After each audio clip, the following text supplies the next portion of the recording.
কেমন আছো তোমরা সবাই? রিল কথা আরেকটি ভিডিওতে তোমাদের স্বাগত। আজকে সোমবার, আজকে বানিয়েছিলাম ধাবা স্টাইলের তড়কা আর হাতে করা রুটি। প্রথমে প্রেসার কুকারে তড়কার ডালটা নুন আর হলুদ দিয়ে সিদ্ধ করে রেখেছি, আর সাথে সাথেই পাশে দুটো ডিম ফাটিয়ে তার মধ্যে নুন দিয়ে একটু ভুজিয়া করে নিয়েছি। ভুজিয়া করে নেওয়ার পর পেঁয়াজ, ধনেপাতা, টমেটো কুচিয়ে নিয়েছি, আর আদা রসুনটা একদম ছোট ছোট করে কুচিয়ে নিয়েছি, আর লঙ্কাও কুচিয়ে নিয়েছি। তারপরে কড়াইয়ের মধ্যে সামান্য তেল দিয়ে জিরে আর দুটো এলাচ ফাটিয়ে দিয়ে একটু গন্ধটা বেরানোর পরই পেঁয়াজ কুচি, রসুন কুচি, লঙ্কা কুচি, আদা কুচি সব কিছু দিয়ে নুন দিয়ে ভালো করে ভেজে নিয়েছি।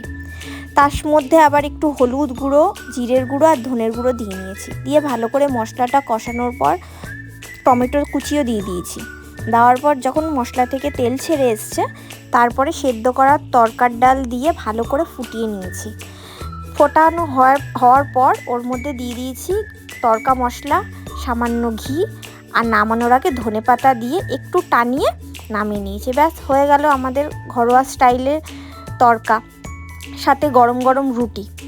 তোমরা অনেকেই দেখি ভিডিও দেখছো কিন্তু সাবস্ক্রাইব করছো না, প্লিজ সাবস্ক্রাইব করে নিও, লাইক করো, কমেন্ট করে জানিও আমার ভিডিওগুলো তোমাদের কেমন লাগছে। দেখা হবে পরের ভিডিওতে, ততক্ষণ তোমরা ভালো থেকো, সুস্থ থেকো, টাটা।